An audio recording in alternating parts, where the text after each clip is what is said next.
Salam sang debaters, berani bertanya, berani ditanya. Jangan kerja kau hanya bertanya terus. Kalau kerja kau bertanya terus, nanti kau jadi begoders. Begoders akut. Kawan-kawan, selamat sore ya. Maaf saya terlambat 1 jam.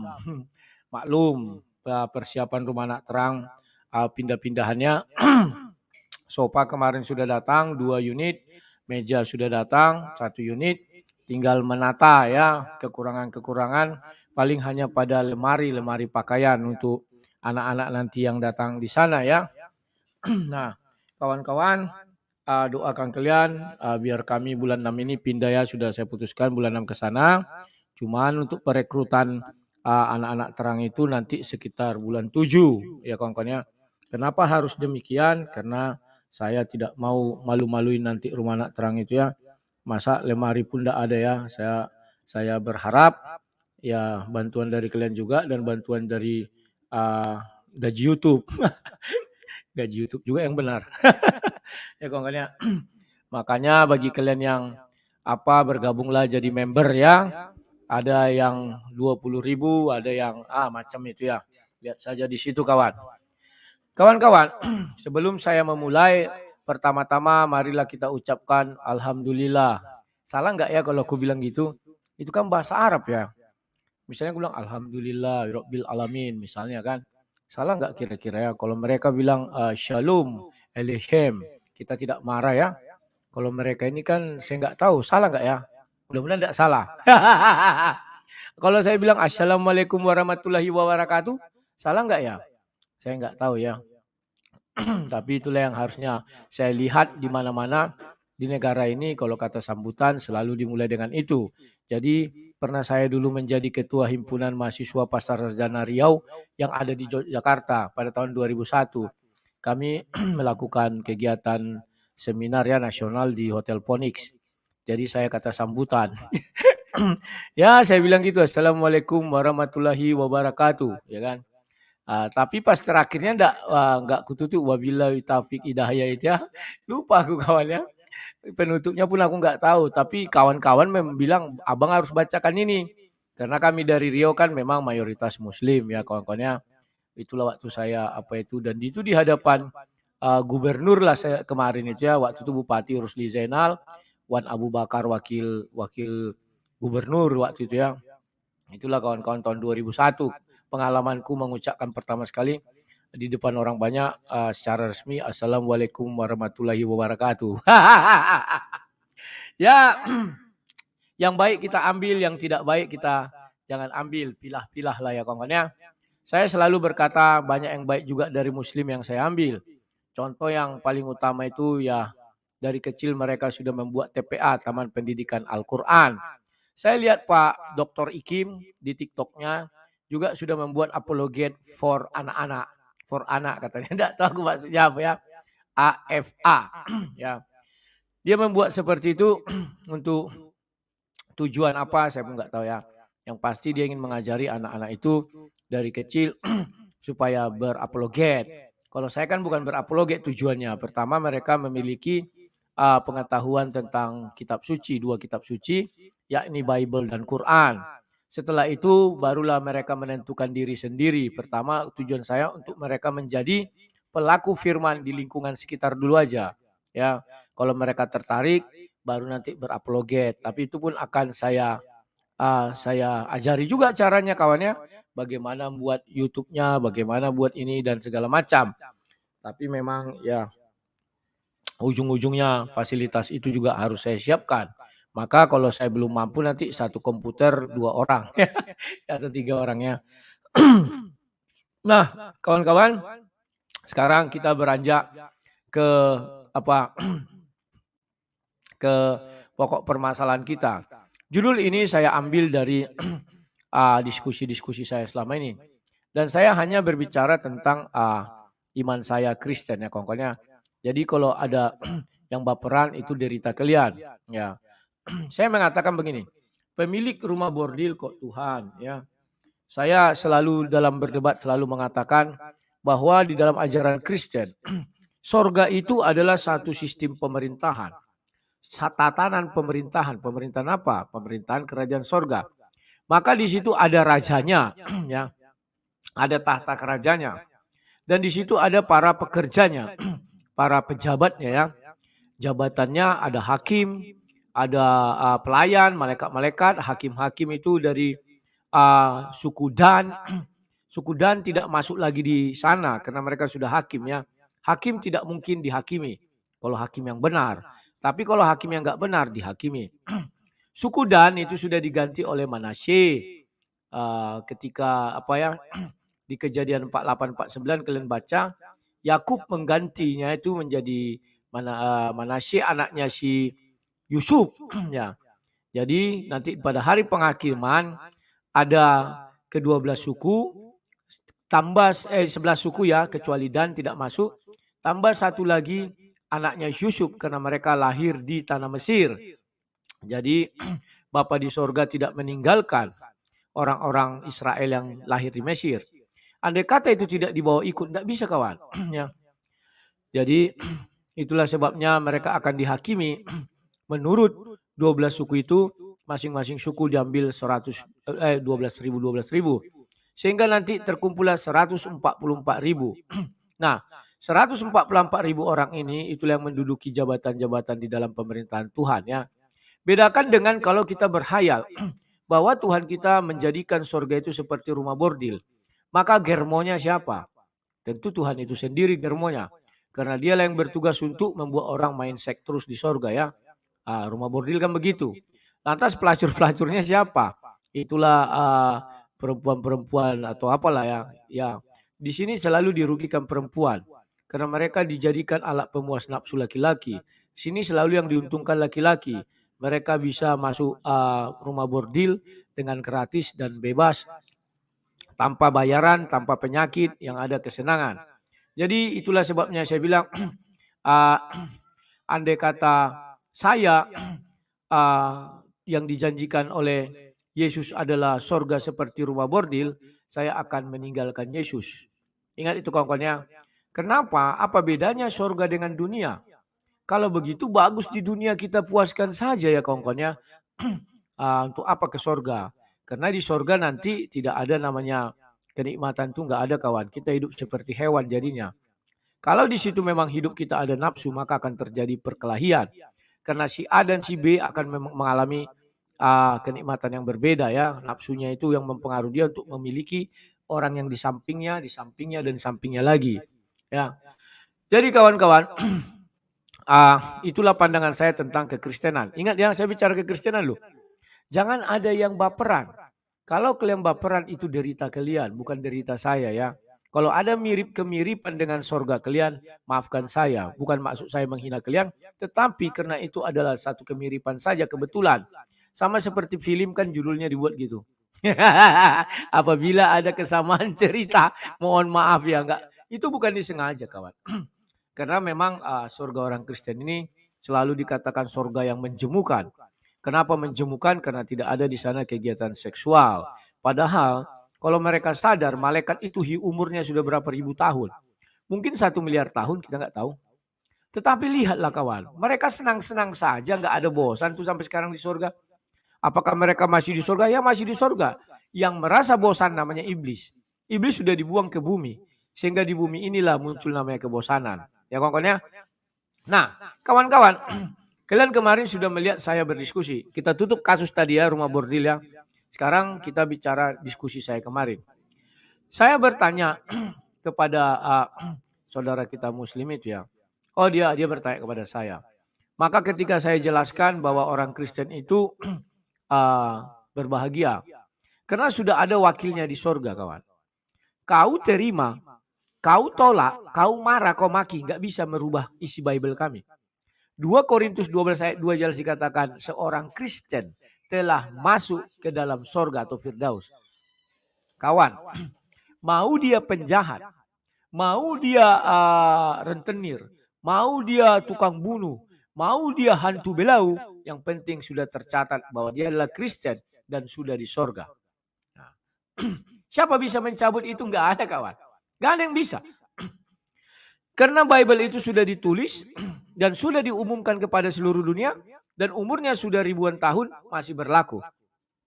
Kalau memang mau dicabut, jauh-jauh hari sudah ada yang mencabut itu. Tapi tak ada yang berani mencabut. Bahkan setelah itu datang Tuhan-Tuhan palsu dan nabi-nabi palsu. Mereka sok-sok mengabarkan Injil. Tetapi Injil yang berbeda dengan Injil yang diberitakan para rasul. Galatia 1 ayat 8, terkutuk. Memang mereka terkutuk. Karena mereka adalah pengikut setan dan iblis-iblis. Kalau memang mereka berani ini nabi-nabi palsu dan tuhan-tuhan palsu. Yang mengaku-ngaku dia pemilik sorga. Kenapa dia tidak berani menentukan satu orang umatnya untuk masuk ke sorga? Kan gampang kawan. Dia adalah pemilik sorga yang gak bisa diatur oleh siapapun. Hari ini dia masukkan orang ke sorga, siapa yang bisa larang? Gak ada. Tidak perlu harus menunggu hari depan, jauh di depan, tidak. Tetapi, kenapa orang Kristen kalau memang firman Tuhan kekal, kenapa sebelum hari akhir sudah ada orang masuk sorga?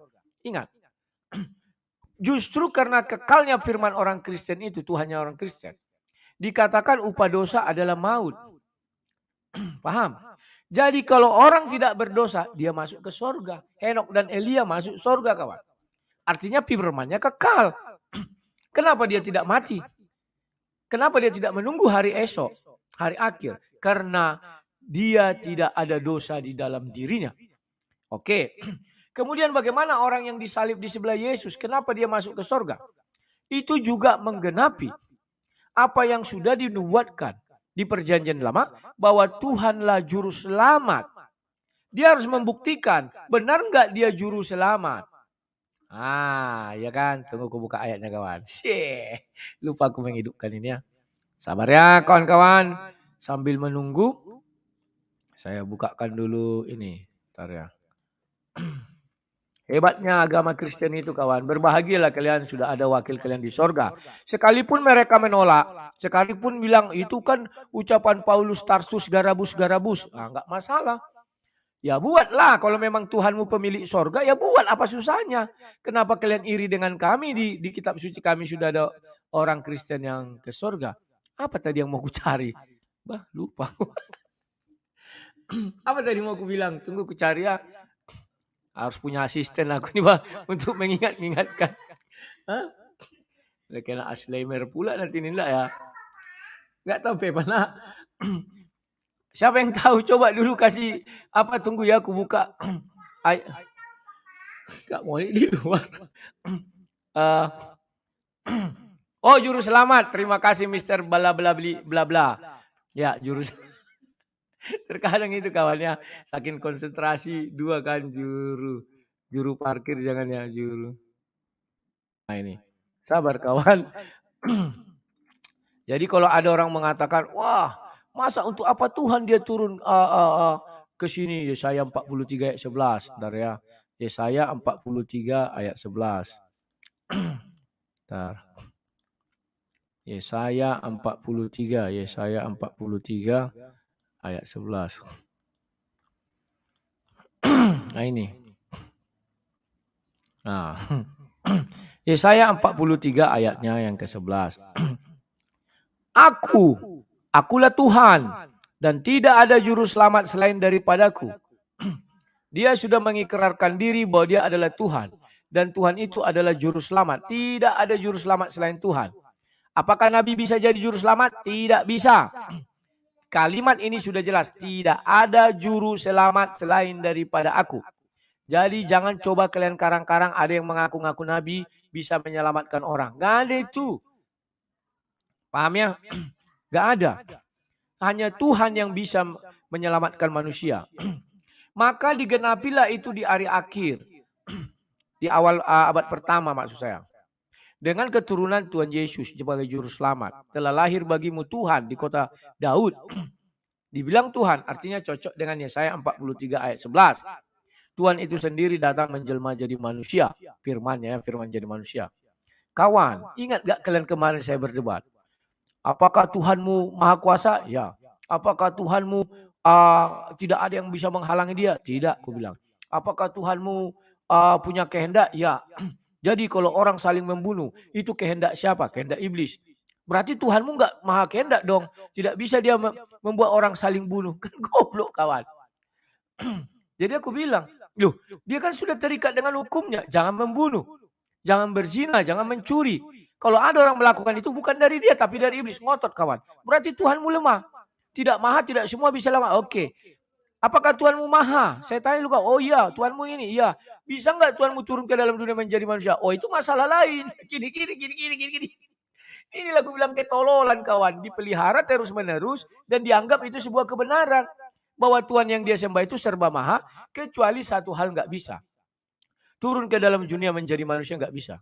Kalau menjadi pohon bagaimana? Wah itu kan mujizat. Hebat, luar biasa. Goblok. Ya inilah kawan. Makanya saya kadang tergeli-geli melihat orang-orang ini sok-sok mengetes ketuhanan orang Kristen. Ya. Nah kemudian kenapa juru selamat itu adalah Tuhan itu sendiri? Karena nggak bisa orang menyelamatkan lagi kawan. Nabi pun tidak bisa menyelamatkan orang. Nabi hanya menyampaikan firman Tuhan. Sudah. Tapi dia tidak bisa menentukan orang kau ke surga. Kau itu tidak bisa kawan. Maka harus Tuhan itu sendiri yang turun ke bumi. Kalau kalian tidak percaya, bukalah. Di mana ada seorang nabi mengatakan, kau hari ini dan aku bersama-sama di surga. Gak ada. Mulai dari nabi yang paling hebat. Katakanlah Abraham, atau Nuh, atau Musa. Paling hebat saya bilang. Maksudku nabi yang terdahulu bukan paling hebat. Sampai kepada sebelum Yesus. Atau zaman Yesus ada nabi-nabi. Gak ada yang bisa menjamin. Hari ini kau dan aku bersama-sama di surga. Gak ada. Lantas kenapa Yesus bisa menjamin? Karena dibilang di Yesaya 43 ayat 11. Akulah Tuhan. Tidak ada juru selamat selain aku. Selesai kawan. Paham ya? Jadi apakah orang Kristen punya jaminan ke surga? Punya. Apa? Saya sudah membedakan jaminan dengan janji. Contoh. Kita meminjam uang ke bank. Terus kita bilang, saya pinjam 1 miliar Pak Bang. Dikasih bank 1 miliar kan? Ya. Terus apa yang bisa saya pegang dari kamu? Oh gini Pak. Saya akan memberikan Bapak tanah 10 hektar di daerah Selipi. Misalnya gitu. Nanti saya buat begini. Gini-gitulah Bang. Melihat kita kan. Terus dibilangnya lagi nih. Ada nggak surat-suratnya? Wah nggak ada Pak. Nanti. Tenang aja nanti. Kira-kira menurut kalian apakah bank menerima atau memberikan kepada mereka itu pinjaman 1 miliar tadi? Ataukah bank mengatakan, ya gila kau. Gak ada surat-suratmu. Kau bilang-bilang gini-gini. Punya kau yang di Selipi itu. Punya Shani itu loh. Katanya. Tetapi. Andai kata datang. Apa yang bisa kau berikan? Ini saya kasih kau uang 1 miliar. Apa yang bisa kau berikan kepada saya? Agar saya tenang memberikan uang ini. Oh gini Pak. Ini saya punya surat tanah di Selipi. Ini sertifikat hak milik. Harga per meternya ini Pak sudah 100 juta. Dilihat sama apa itu? Oh ya, cek BPN asli. Ini baru. Namanya jaminan, tidak janji. Kawan, mau berapa ribu tahun lagi kalian memakan janji? Sedangkan kita hidup di zaman modern ini. Capek telinga kita, sakit hati kita mendengar janji-janji orang kampanye. Apalagi lah seorang Tuhan menjanjikan sama kalian. Apa enggak capek kalian? Tapi kalau Tuhan Yesus saya bilang, sudah membuktikan hari ini engkau dan aku bersama-sama di sorga. Artinya saya nggak perlu ragu lagi. Sudah ada jaminan saya ke sorga. Sebab orang itu yang pendosa itu masuk sorga kawan. Kenapa Yesus memilih yang pendosa? Kalau dipilih Yesus yang tidak pendosa, artinya dia bukan juru selamat. Arti juru selamat apa? Menyelamatkan orang. Kalau dia tidak berdosa memang dia selamat. Kayak Henok dan Elia. Apakah Henok dan Elia butuh juru selamat? Enggak. Tetapi setelah itu semua manusia mati. Upah dosa adalah maut. Pahami kawan? Lantas dengan apa kita mau dibawa ke surga? Harus ada juru selamat, penebus. Nah, penebus ini bagaimana? Nah, utang yang sudah 1 miliar tadi kan sudah masuk lah. Tentu itu harus ditebus, baru bisa keluar, artinya dilunasi. Ya kan? Dilunasi lah, ini lunas 1 M. Baru ini Pak sertifikat ambil lah, diambil. Paham ya? Begitu cara melihatnya. Bagaimana kau mau lunas? Sedangkan meminjam aja nggak diberikan karena nggak ada jaminanmu. Apa yang mau kau lunasi? Meminjam saja kok nggak diberi. Pak, saya mau minjam uang 1 miliar. Ya, agar hati saya tenang, apa kira-kira yang mau kamu berikan kepada saya biar hati saya tenang. Sebagai bukti kau nanti mengembalikan uang ini. Begini Pak, saya punya tanah Pak di Selipi. Saya akan beri Bapak nanti itu, kalau harganya itu Pak, 50 miliar. Jadi masih lebih Pak. Nah di situ sudah ada berdiri ini apartemen segala macam. Oh hebat. Bisa saya minta sebagai buktinya? Bukti otentik? Wah jangan Pak, nanti. Nanti. Kira-kira dikasih nggak minjam uang? Nggak dikasih kawan. Terus apa yang mau ditebus? Nggak ada yang mau ditebusnya kawan. Kalau kita ada yang jaminannya sudah ada penebusan, di situ dosa kita kawan. Letaknya, utang adalah dosa. Kan gitu kawan. Paham ya? Loh, berarti mereka sang debater tidak berdosa. Mereka berdosa. Tetapi mereka tidak punya jaminan. Sehingga mereka hanya bisa berutang kepada rentenir. Rentenir itu siapa? Iblis. Maka dosa mereka bertumpu-tumpu. Gak bisa diselesaikan. Dengan apa dia menyelesaikan? Dia tidak bisa minjam ke bank. Pergi dia ke rentenir. Tanpa jaminan dikasih rentenir. Tapi tiap hari harus dikejar iblis terus. Iblis itu rentenirnya. Tiap hari dia dikejar. Tiap hari dia dipoki. Diancam, diintimidasi. Dengan apa dia menebus? Gak ada lagi kawan, gak bisa. Orang surat tanahnya gak ada, hanya omong kosong. Nanti Pak, gini-gini, Pak Iblis, nanti oke kata Iblis, dikasih Iblis. Tapi kalau Tuhan gak mau. Kau mau berutang, ada nggak jaminannya? Oh ini Pak katanya kan. Oh siapa jaminanmu? Yesus. Kan itu kawan. Kita berutang kawan. Yesuslah jaminan kita. Yesus yang menebus nanti utang-utang kita. Karena kita tidak mampu. Tapi kalau mereka bank nggak mau mengasih, lari ke rentenir. Rentenir itu iblis. Apa mereka bisa membayar? Nggak bisa. Dosanya terus bertambah. Dia coba mengurangi dengan kerja keras, tidak bisa. Karena bunganya 10-20%. Penghasilannya segitu-segitu saja. Paham? Pahalanya segitu-segitu saja, nggak ada melebihi yang lain. Dia coba pergi ke sana, segitu juga pahalanya, kejahatannya di dunia banyak. Nggak nambah pahalanya, segitu-segitu aja. Sementara dosanya tiap bulan berbunga. Bunganya 20%, penghasilannya cukup untuk membayar bunganya saja pun tidak cukup. Pokoknya belum lunas lagi kawan. Dia harus juga menghidupi yang lain kan, agar balance dosa dan amal baiknya. Dosa, misalnya dia dapat pahala dulu, dosanya 100, sisa 10 kawan. Sementara dosanya yang 100 ini bunganya 20%, 20 juta. 20 10 yang dia punyai lebih ini hanya untuk hidup dia itu kawan. Agar dia tidak langsung dicabut iblis nyawanya.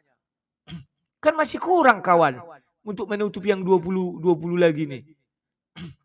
Maka dibuatnya bagaimana? Dibayarnya lah dulu 20. Tinggal uangnya 90 untuk hidup dia. Dia kalau banyak dosanya mati dia kawan.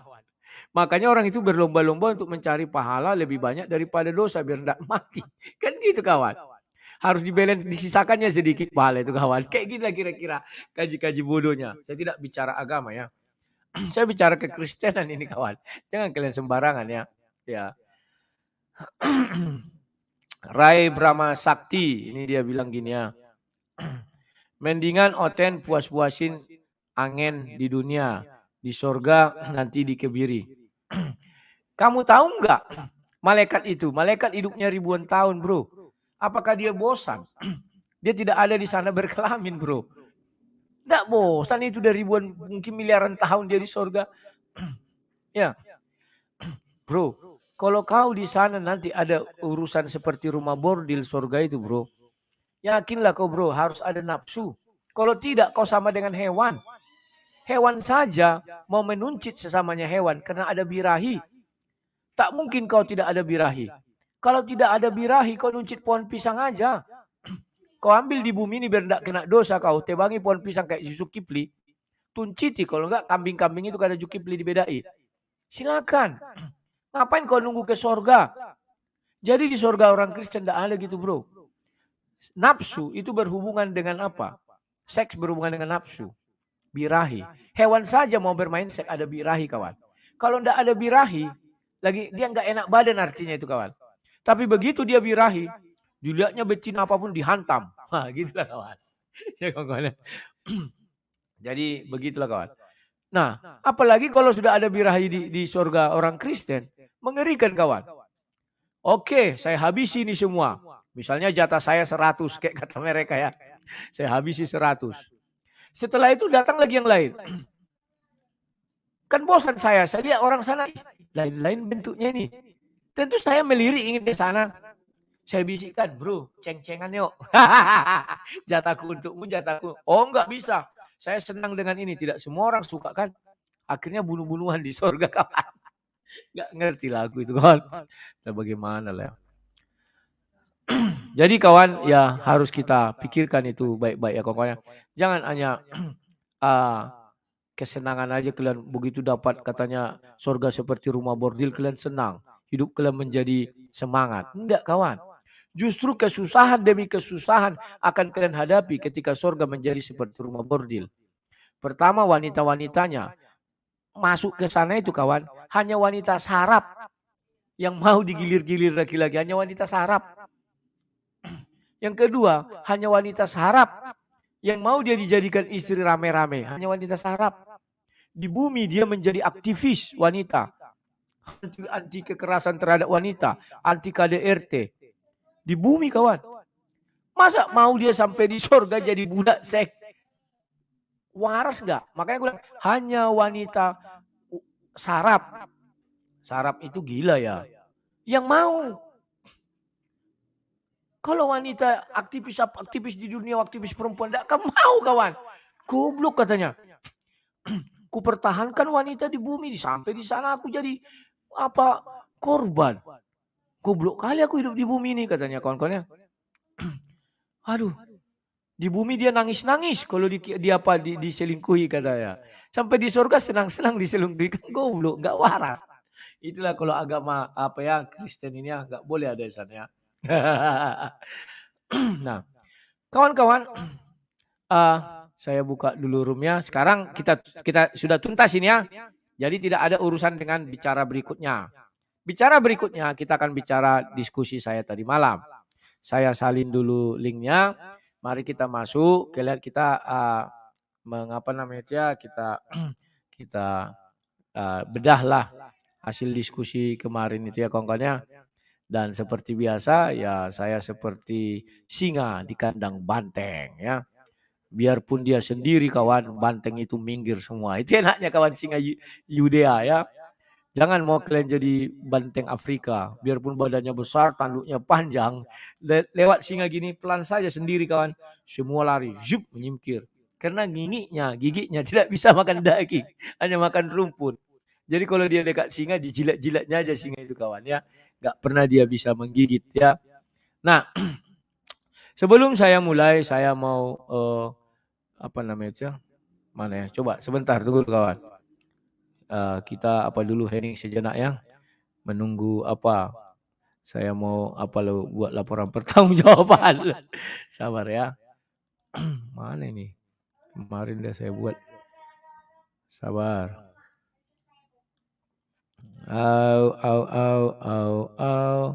Ini gimana nih? Sabar ya kawan-kawan ya. Extra large. Ini. Large. Oh, belum ada. Di mana aku buat ya? Oh, ini sorry. Salah bulan. Nah, ini. Iklan dulu sebentar ya kawan-kawan. Sebagai LPJ, laporan pertanggungjawaban.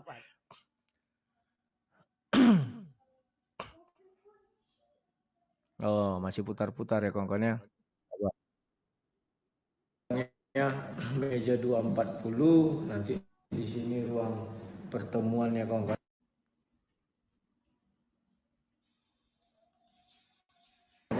Ini ada si komputer.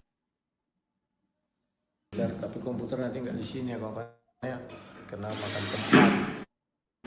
Nanti mungkin dikasih di sini laptop aja di meja aja. Ini 240 2 meter 40 ya. Nah, sementara kakak dulu apa namanya itu sofanya udah datang. Ini kawannya cantik kok kawan. Nah, ini sofanya sofa dari ya bentuknya sih cantik. Kalau masalah kalian bilang kualitas apa segala macam, nantilah itu. Yang penting ini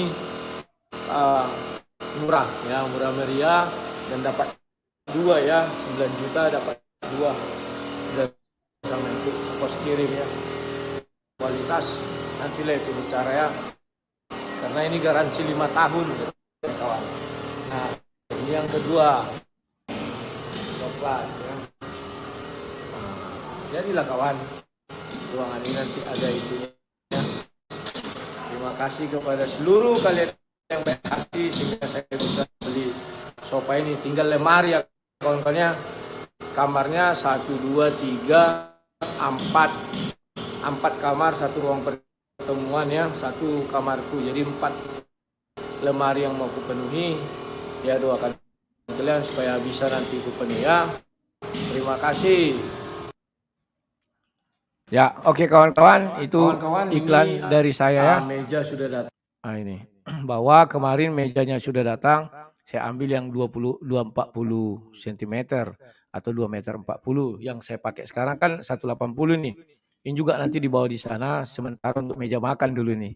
Kami belum punya meja makan ya, inilah dulu ya kawan-kawan ya. Dan yang dibutuhkan saat ini adalah lemari pakaian untuk anak-anak itu ya. Tapi kalaupun nanti misalnya saya belum bisa memenuhi bulan 7 pertengahan atau akhir, itu harus tetap saya jalankan. Entah mereka nanti saya buat kardus-kardus dulu, taruh di situ kotak-kotak ya sebagai lemari, entah apalah. Penting rumah anak terang harus jalan dulu ya kawan-kawannya. Dan yang berikutnya meja kursi lah. Kursi saya ada berapa nih? 1, 2, 3, 4. Jadi kurang sekitar, kan dia 10 orang ya, jadi 6 lagi. Tapi nanti saya beli dari tempat second yang di Pekanbaru itu, murah kawan, bagus-bagus lagi. Kayak gini kan saya beli dari sana nih kawannya. Meja-meja luar negeri. Nah, kursi meja pula. Nah kawan-kawan, kita lanjutkan, di sini sudah banyak yang kumpul ya. Saya mulai dulu dari yang Kristen, habis itu yang Muslim ya. Saya mulai dari sini aja. Gunners 21. Halo Gunners, silakan Gunners. Salam Bang. Salam, silakan, selamat malam, tancap gas. Oke Bang. Tadi malam beta dengar diskusi tadi malam itu sangat menarik memang Bang ya. Bahwa surga Muslim semalam itu katanya ditutup Bang. Ya belum dibuka. Iya belum dibuka. Makanya aku bilang orang ini jadi ragu aku, kalau Tuhan ya suka-suka Tuhan lah buka mau apa. Iya, cuma satu Bang, ada umat mereka satu yang masuk surga itu. Yang masuk surga itu tuannya sendal. Iya, tuannya sendal. Ya, sendal. Berbahagialah sendal karena dia lebih dahulu ke surga. Iya. Lalu kalau sering mereka mengungkit apa kitab kita, di mananya ditulis apa Yesus itu Tuhan. Sering kita jawab ada di Matius, ada di Markus, ada di Lukas. Mereka tidak percaya. Lalu seandainya kalau kita bilang kalau yang tulis kitab kalian siapa? Dia bakal yang tulisnya sapi ya? Iya, kadang-kadang kita jawab bingung Bang. Oke, begitu dijawab Bang dari saya. Oke, terima kasih Gunner ya. Kalau Beta dari Manado, Ambon mungkin ya. Terima kasih. Beta ucapkan terima kasih kepada apa ya bahasa Ambonnya itu, lupa aku kemarin apa. OC saya ya. Ya itulah.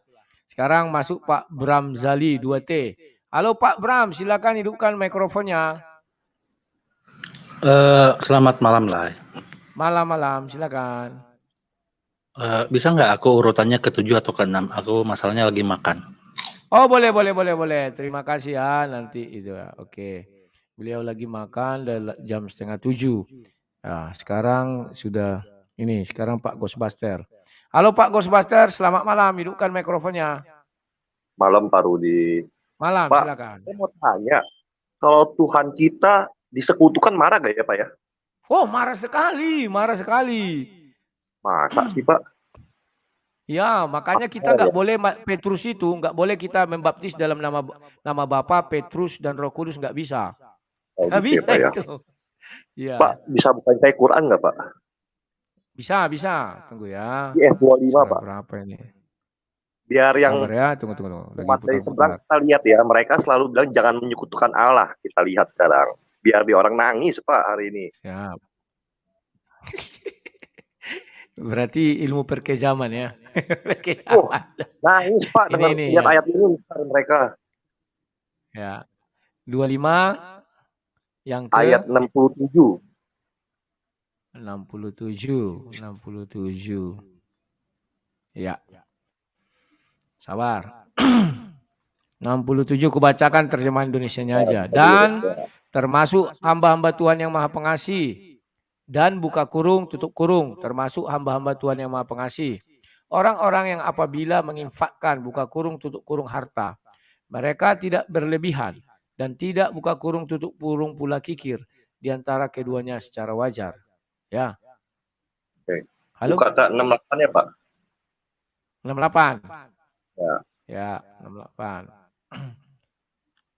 Biar lengkap.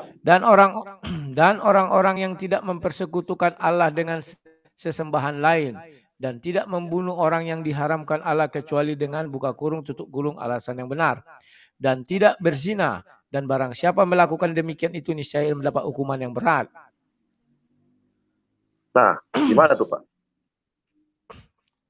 Dan orang-orang yang tidak mempersekutukan Allah dengan sesembahan lain. Iya ya. Mereka suka mengatakan Tuhan mereka adalah Tuhannya Yahudi, begitu-begitu ya? Atau gimana maksudnya? Ini kalau kan dibilang di sini jangan yang tidak mempersekutukan Allah, tidak zina. Terus ini itu malah mendapat hukuman yang berat, Pak. Oh. Ya, itulah kemarin yang kujelaskan ya. Kalau di dalam Kristen, ketika Raja Daud berbuat dosa, tidak akan pernah kita temui turun ayat membela perbuatan Raja Daud, dan itu ditetapkan sebagai bentuk zina. Tapi saya nggak tahu ya, mungkin ada di tempat lain setiap nabinya buat kelakuan zina dianggap tidak zina. Jadi ya mungkin tidak terikatlah dengan hukum itu karena tidak dianggap zina. Ya, makanya di si ayat ini kan dibilang kalau tidak menyekutukan Allah, berarti dia mendapatkan hukuman yang berat, Pak. Dia harus kalau tidak menyekutukan, tunggu lu. Kulihat ulang. Dan orang yang tidak mempersekutukan Allah dengan sesembahan lain. Oh, betul aku lupa kalimatnya. Ini berarti tafsiran Indonesia yang salah, keliru ini. Ini bisa menyesatkan, kata si Kipli. Dibuka lagi 69-nya, Pak. Tunggu lu. Dan orang yang tidak mempersekutukan Allah. Oh, dengan sesembahan lain dan tidak membunuh orang yang diharamkan Allah. Ini salah terjemahan ini menurutku.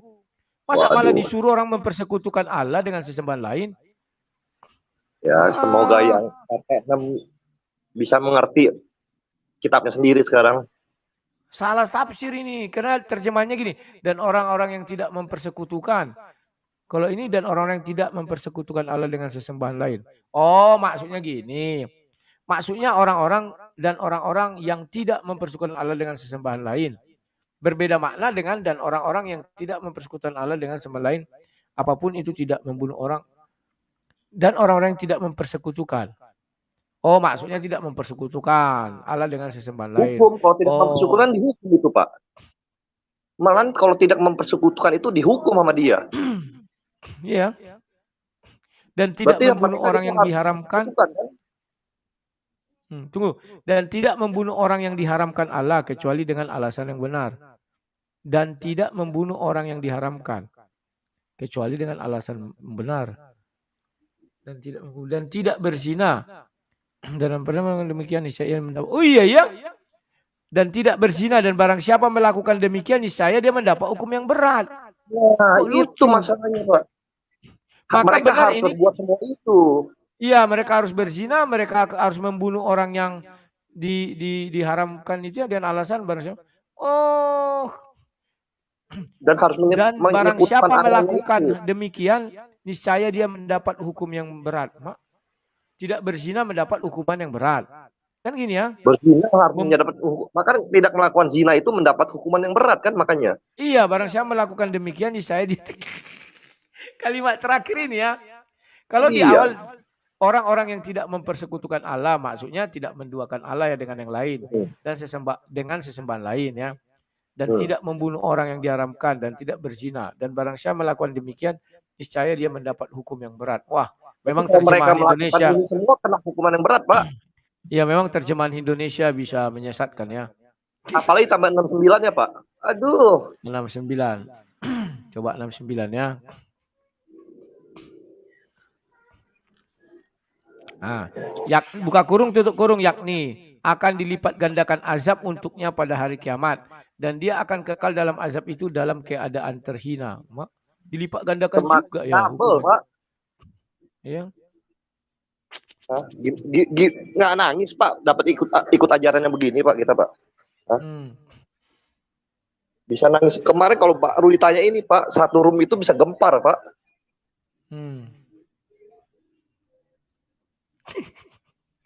Ya.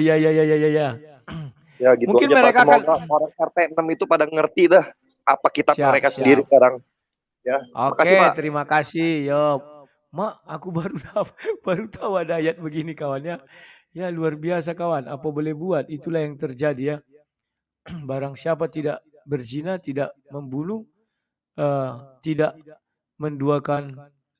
mempersekutukan Allah dengan Allah lain, sesembahan lain, maka dia akan dihukum. Tapi coba ya, apa arti titik koma itu yang titik dan koma? Bentar ya. Apakah masih dalam menurutku sudahlah. Kalau tafsirnya nggak seperti itu, kenapa? Sama seperti mereka bilang. Memang terkadang tafsir bahasa Indonesia ini bisa menyesatkan, ya kata si Kipli. Tapi biarlah mereka nanti yang mudah-mudahan saya nanti berdebat lagi, maunya dengan yang keras ya, jangan yang ecek-ecek lah. Yang tahu misalnya saya bilang gini, dia bisa menjelaskannya. Ini bahasa Arabnya apa? Misalnya aku bilang gitu dia. Oh ini Pak ini sudah ada nih, sebentar. Pak 2T. Untung ada seorang muslim ini. Halo Pak Bomzali 2T. Halo, selamat malam. Malam. Pak, ini kami ada kesusahan ini untuk mengartikan ayat ini. Surah 25 ayat 68, 69, 67, 68, 69. Apakah Bapak bisa memberi pengertian kepada kami nih? Terutama ayatnya yang 68 itu. Ku bacakan ya. Iya, ini sangat memang tafsir ini terjemahan ini bisa menyesatkan kata si Zuma ya. Dan ini. Dan orang-orang yang tidak mempersekutukan Allah dengan sesembahan lain dan tidak membunuh orang yang diharamkan Allah kecuali dengan alasan yang benar dan tidak berzina dan barang siapa melakukan demikian itu niscaya dia mendapat hukuman yang berat. Apa maksudnya nih Pak? Maksudnya orang tidak berzina dihukum berat, orang tidak membunuh dihukum berat, orang yang tidak mempersekutukan Allah dihukum berat. Itu kan tertulis barang siapa yang melakukan demikian itu. Barang siapa yang melakukan demikian itu, yang membunuh, yang berzina, yang menyekutukan Tuhan. Itu tidak, kalimatnya tidak Pak. Ini nih, dan tidak berzina. Dan tidak berzina, dan barang siapa melakukan yang demikian itu. Clear ya? Berzina, ya. Ini saya bacakan ya. Aduh, kecil. Dan orang-orang yang tidak menyekutukan Allah dengan sembahan lain dan tidak membunuh orang yang diharamkan Allah kecuali dengan alasan yang benar dan tidak berzina. Dan barang siapa yang demikian itu, mereka yang melakukan pembunuhan, yang berzina, yang menyekutukan Tuhan, maka jawabannya niscaya dia mendapatkan hukuman yang berat. Simpel kok. Bukan, di situ enggak ada dibilang begitu. Dan barang siapa melakukan demikian itu. Demikian itu apa? Tidak berzina. Tidak berzina barang Pak, siapa di sini. Dan itu tulis itu ada tulisannya, dan barang siapa melakukan demikian itu. Ya demikian mana tidaknya? Tidak berzina ini kan? Ini ada kalimat tidak berzina. Ya, tidak berzina. Ya, berarti kan orang yang melakukan tidak berzina, maka mendapat hukuman yang berat. Orang yang tidak mempersekutukan Allah mendapat hukuman yang berat. Orang yang tidak membunuh orang yang diharamkan Allah mendapat hukuman yang berat. Jadi ini HP-nya kecil ya. Saya matanya kurang jelas masalah kerjaan aku terkadang ngelas. Nah ini nih dah. Nih, saya bacakan sekali lagi Pak. Dan orang-orang yang tidak, jadi ini ada perintah. Bagi orang-orang yang tidak mempersekutukan Allah dengan sesembahan lain. Dan tidak membunuh orang yang diharamkan Allah kecuali dengan alasan yang benar. Tidak semuanya. Dan tidak berzina. Melakukan demikian itu, maksudnya yang melakukan tidak berzina, tidak membunuh, dan tidak mempersekutukan Allah, niscaya dia dapat hukuman yang berat. Jadi di sini dia harus berzina, harus membunuh, harus mempersekutukan Allah, baru tidak dapat hukuman yang berat. Kalau bahasa Indonesia kalau bagi Muslim tidak boleh berasumsi, makanya ada tafsirannya. Maka dibuka kembali dalam tafsiran, clear itu. Jadi ada Bapak panduan. Percaya tafsir Pak? Harus. Bapak percaya? Hah? Harus, nggak boleh menyimpulkan sendiri. Yakin. Jadi tafsir itu posisinya itu bernilai benarkah atau mungkin doif, kayak hadis ada doif ada sahih. Kalau tafsir apakah ada istilahnya doifan atau enggak menyimpang? Ya istilahnya dari situ dirunut sanatnya, dari siapa, tafsiran siapa, kemudian dari keluarga siapa, dari mana, ya itu juga penting. Makanya untuk mencari kebenaran itu enggak dari tafsir Ibnu Katsir ini kan sudah diakui nih Pak ya. Halo? Ya. Ya lanjutkan. Tafsir Ibnu Katsir. Oke. Sekarang saya buka surah 6 dulu Pak. Surah 6. Kalau Bapak memang mengatakan demikian, mudah-mudahan tidak berubah pikirannya dan menjadi murtad. Sebentar. Saya ambil ayatnya yang ke 60. Di pembahasan orang lain kemudian ditimpakannya ke saya gitu. Enggak. Ini kan kebetulan Bapak orang Muslim dan Bapak saya pikir orangnya mungkin berilmu lah ya. Ini surah Al-An'am 74. Dikatakan di sini, dan ingatlah ketika Ibrahim berkata kepada ayahnya Azar, pantaskah engkau menjadikan berhala-berhala itu sebagai Tuhan? Sesungguhnya aku melihat engkau dan kaummu dalam kesesatan yang nyata. Di sini Allah SWT berkata ayahnya daripada Ibrahim Azar. Maka datang tafsir Ibnu Katsir yang Bapak bilang itu bisa dipercayai. Mereka mengolok-olok Allah. Ad-Dahak telah meriwayatkan dari Ibnu Abbas bahwa sesungguhnya nama ayah Nabi Ibrahim bukan Azar. Artinya dia kan mengolok-olok Allah ini. Allah sudah mengatakan ayahnya Azar. Di dalam tafsir diolok-olok, bukan Azar. Melainkan sebenarnya adalah Tarik, Terah. Demikian rima Imam Ibnu Abu Hatim. Nah, berarti Bapak masih percayakah sama tafsir ini? Jadi begini, kalau ada hadis, tafsir memperngolok Allah. Ya. Jadi kalau ada hadis ataupun tafsiran dari hadis tersebut kemudian bertentangan dengan Al-Quran, maka itu gugur secara langsung. Jadi istilahnya secara langsung. Tetapi kok masih dipakai, Pak? Tidak. Jadi gini ya. Jadi kalau Al-Quran itu, jadi Al-Quran itu istilahnya firman Allah langsung, bukan dari karya seseorang ataupun ucapan dari seseorang. Kemudian manusia merasa lebih tahu kalau Allah itu salah. Allah yang mengatakan demikian, masa manusia lebih hebat daripada Tuhannya? Kan hebat juga itu manusia. Ini faktanya Pak. Makanya aku bilang orang Muslim ini hebat, lebih hebat dari Tuhannya. Makanya bagi Muslim itu mengatakan kalau Allah itu akan lebih hebat dari ciptanya, makanya yang ada tafsiran yang bersimpangan dengan Al-Quran, maka itu gugur secara langsung. Nah, Pak, bukan hanya dia saja yang membilang, Pak. Kalau Bapak cari dalam buku-buku Muslim, tetap dikatakan ayah Ibrahim itu Tarik ini. Yakni Azar si penyembah berhala. Ayah Nabi Ibrahim yang sebenarnya adalah Tarik. Dan nama ibunya adalah Syani. Istri Nabi Ibrahim adalah Sarah. Dan ibunya Nabi Ismail yaitu Hajar, budak Nabi Ibrahim. Demikian menurut apa yang telah dikatakan oleh bukan hanya seorang dari ulama mazhab, bahkan ayah Nabi Ibrahim bernama Tarik, sedangkan Azar adalah pamannya. Nah, orang ini mengolok-olok Allah, Pak. Masa Bapak masih percaya kepada ahli tafsir? Kalau makanya saya, Pak, itu istilahnya yang begini-begini nih, ahli tafsir ini. Iya, makanya dalam Al-Quran itu udah clear, mau satu orang, dua orang, mau semua ahli tafsir mengatakan bahwa Tuhan itu salah, tetap patokan manusia itu kalau dalam surat An-Nisa ayat 59, ati Allah wa ati Rasul, istilah taatilah Allah. Jadi Allah yang utamakan, bukan pendapat manusia. Kalau pendapat manusia siap-siap untuk kecewa. karena manusia Berarti tidak orang itu memiliki surga kafir lah dan Pak ya. Berarti yang tadi itu walau kafir lah itu, ulama-ulama nasab itu kafir semua itu ya. Karena melawan walau Allah. Walau alam. Pasti hanya Allah kafir lah itu yang Pak. Karena kan ada ayatnya di Al-Quran. Barang siapa tahu. melawan Allah. Ya kan akan disalib. Itu harus disalib itu Pak. Membuat. Ada itu ayatnya. Ada saya bukakan. Tunggu Enggak dulu sempat. sebentar. Kenapa? Harus begitu Pak. Kita harus tegas bicara iman. Jangan sampai ahli Jadi tafsir kalau yang mengolok-olok disebut Allah. kafir itu, jadi yang disebut kafir itu yang menolak akan perintah Tuhan itu termasuk golongan kafir.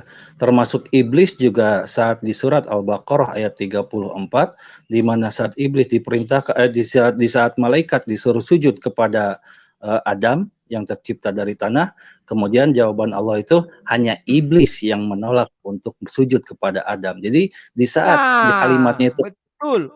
Berarti ahli tafsir ini iblis, tapi masuk di dalam keislaman, dalam buku-buku Islam, dalam sumber-sumber Islam. Ini sekarang saya buka Pak ya. Bahwa mereka itu harus disalib Pak. Tapi udah mati orang tua, siapa yang mau disalib lagi? Hukum bagi orang-orang yang memerangi Allah dan Rasulnya. Kalau dia sudah menghina Allah Pak, itu sama dengan memerangi Pak. Dan Rasulnya, Nabi Muhammad juga tidak pernah membantah bahwa ayahnya daripada Ibrahim itu Terah. Nggak ada di itu Pak. Yang benar Azar. Dan membuat kerusakan di bumi. Nah ini Pak, hanya dibunuh atau disalib. Jadi menurut saya mereka ini sudah keterlaluan mengolok-olok disilang, Allah. Kenapa? disilang atau gimana? Disalib Ada dengan cara tertulis bersilang. Ada disalib ini Pak. Disalib. Atau dipotong tangan dengan kaki mereka secara silang. Itu salibnya Fir'aun ini. silang. Nah, ya jangan Bukan, goncang iman ya maksudnya Pak. Slow dipotong itu ya. kan kaki tubuh. Tidak. Jadi gini, kalau yang namanya disilang itu, seandainya dia yang dipotong kaki kiri, maka sebagai lawannya itu tangan kanan disilang. Ya, silang. Ya, penting Seperti itu, disalib lah bukan dibuat di namanya situ. disalib. Saya baru dengar itu. Jadi Iya, gini, ayatnya itu Pak, kalau disalib. Nggak saya tambah-tambahin. Kalau disilang, ada yang kemarin memberitahu sama saya gini Pak, disilang, bersilang. Jadi dipakulah di iya tengah-tengah ini disilang disalib. berarti kalau tangan Iya, kanan dengan kaki kiri. Kalau kaki kiri iya. berarti jangan dengan tangan kanan gitu. Kalau yang ada yang menerangkan kemarin sama saya disilang gini Pak. Jadi dipotong ini terus dipaku di sini. Kakinya juga disilang gitu, Bukan, dipaku di bukan. tengah-tengahnya. Jadi kalau yang Oh, namanya bukan. disilang itu kakinya dipotong, maka disilang dengan tangannya yang kanan. Berarti dia tinggal tersisa itu kaki kanan dengan tangan kiri seperti itu. Atau kaki kanan yang dipotong plus tangan kiri yang dipotong, disilang Oh, seperti itu. bersilang. Iya. Jadi Jadi bukannya pincang lah ya. tangan kanan dengan tangan kiri atau tangan kanan dengan kaki kanan itu bukan disilang, satu garis berarti. Siap. Oke, yang penting disalib lah intinya situ. Oke Pak, gitu aja Enggak dulu ada. Pak ya. Aku mau sama seperti Bapak tadi makan, aku mau makan juga.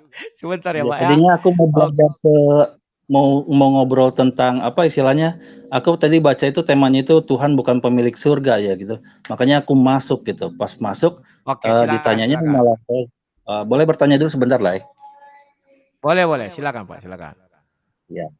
Di sini kan aku penasaran itu kan istilahnya Tuhan itu di kitab Anda itu menerangkan tentang penciptaan Adam kan ada ya. Langit Yang di bumi. penasaran itu Ada. diciptakannya itu di surga, surganya itu tempatnya itu di bumi. Apakah di surga yang namanya surga di dunia lain?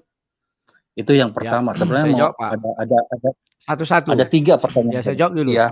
Siap, nanti 2 lagi dan 3 aku kasih lah kesempatan. Bahwa kalau Bapak tanya saya ya, kalau saya berbeda dengan yang pendeta-pendeta itu urusan lain ya. Ikan iman saya Pak, nggak bisa dipaksakan orang. Bahwa saya Siap. mengatakan manusia diciptakan itu di sorga, Taman Eden itu di sorga. Nah, silakan. Oh, kalau begitu tidak ada pertanyaan tambahan dari itu. Makanya saya lanjut ke Siap. Yang pertanyaan kedua. kedua. Ya. Jadi Tuhan itu menciptakan malaikat. Sedangkan malaikat itu keterangan di kitab Anda sebagai apa? Dan tugasnya bagaimana? Malaikat itu adalah pelayan daripada Bapa di sorga, diperintahkan juga itu ya. Maka ketika Yesus waktu diuji di Matius 4 itu, maka datanglah malaikat-malaikat melayani dia katanya. Jadi pelayan Tuhan itu malaikat Pak. Silakan. Istilahnya kan yang saya baca itu pernah dengar dia itu akan menjadi penyampai pesan katanya buat Ya, pelayan. apa? Aku lupa lagi ayatnya ya. Ya, Dia melayani sebagai Tuhan, melayani pelayan Tuhan. sekaligus penyampai Ya. pesan, Ya, melayani Tuhan itu, Pak. Tuhan melayani ingin Tuhan. menyampaikan pesan. Iya. Hei malaikat, sampaikan dulu ini kepada si Yakub, katanya. Iya, Turun aku malaikat. sempat Ya, gitu ya. Jadi ya. aku sempat baca katanya sebagai melayani sekaligus menyampaikan kepada orang yang akan sebagai istilahnya apa ya? Kalau Kabar sekelas nabi itu berita. contohnya itu jadi pengabar berita kepada manusia yang Ya, dipilih gitu istilahnya. ya, Berarti sama. sama dong seperti Islam. Ya, ya. Tapi Sekaligus dia tidak ada keterangan kalau dibilang. malaikat itu termasuk roh yang kudus. Ya, bukan roh yang kudus, roh. Kalau roh kudus itu dari Bapa di sorga, dia roh. Roh aja, nggak pakai rohul kudus. Kenapa Kalau nggak salah, demikian? Kenapa demikian? ya Kenapa silakan lah. demikian? Karena roh itu ada dua. Ya, kalau roh kudus dibilang malaikat, iblis itu dulu malaikat, tidak mungkin dia roh kudus. Maka roh saja. Roh itu ada roh yang jahat, itulah iblis dan setan-setan. Ada roh yang baik, ya. Oke? Itu aja. Enggak, ada yang terakhir. Oh, Kan aku terakhir tadi ya, yang silakan. sempat yang ketiga. Ini kan tadi aku sempat mengatakan dalam surat Al-Baqarah ayat 34, jadi Tuhan itu memerintahkan kepada malaikat untuk sujud. Kemudian hanya iblis yang menolak untuk sujud. Jadi Tuhan itu memerintahkan kepada malaikat. Berarti tidak termasuk iblis, tapi yang menolak akan langsung disebut sebagai iblis dan termasuk golongan kafir. Nah, sekarang ada keterangan kalau umpamanya histori dari iblis itu sendiri di keyakinan lain gimana? Bagaimana penciptanya ataupun dari apa itu, apakah ada keterangan seperti itu? Sampai-sampai Le aja mengatakan yang mengajarkan kesesatan itu dari iblis. Nah, sekarang saya penasaran tuh iblisnya. Oke. Gini. Kalau di dalam ajaran Kristen, Tuhan tidak pernah menyesatkan iblis. Itu hanya ada di surah 7 ayatnya yang ke-14 ya, 16 bahwa karena engkau telah menyesatkan aku. Jadi iblis merasa disesatkan oleh Allah SWT. Karena selama ini iblis diperintahkan Allah untuk sujud hanya kepadanya. Setelah ada manusia namanya Adam, maka disuruh dia sujud kepada manusia. Tentu iblis nggak mau. Selama ini kau suruh aku sujud kepadamu saja katanya. Hanya Tuhan yang pantas disembah. Tiba-tiba disuruh dia sujud kepada Adam. Itulah sebabnya iblis mengatakan karena jadi itu sebentar ya, suara saya agak Jadi itu perbedaannya, Pak. Kalau di dalam Kristen tidak. Tuhan tidak pernah memerintah.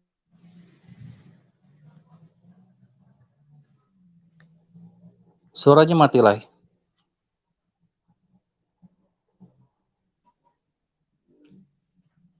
Suaranya mati apa suaraku yang mati ya?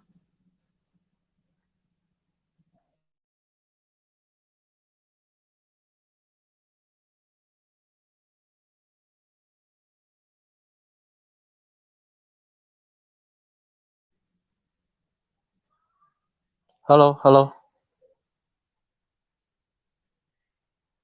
Halo.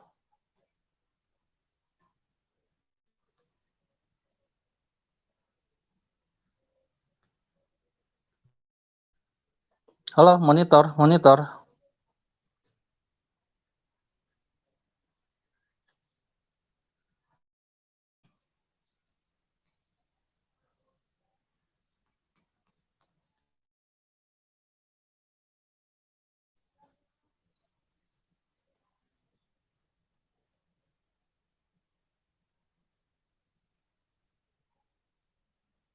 Halo, monitor.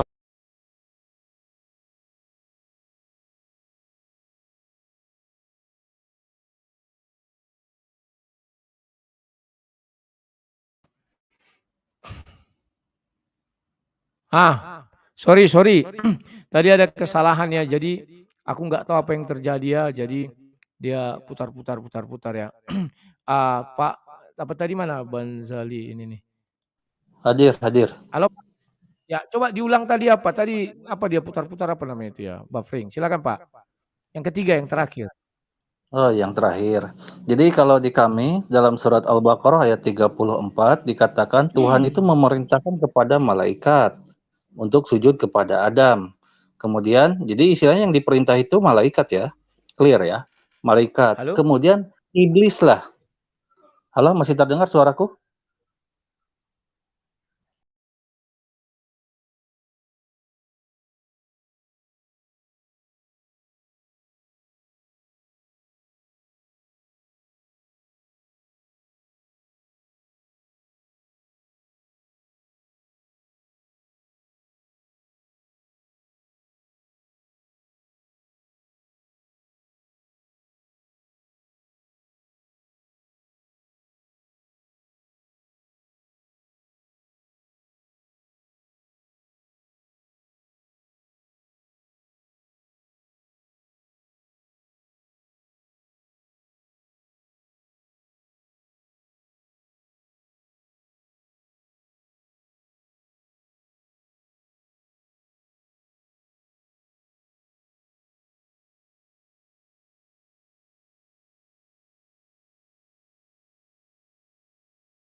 Sabar, sabar ya.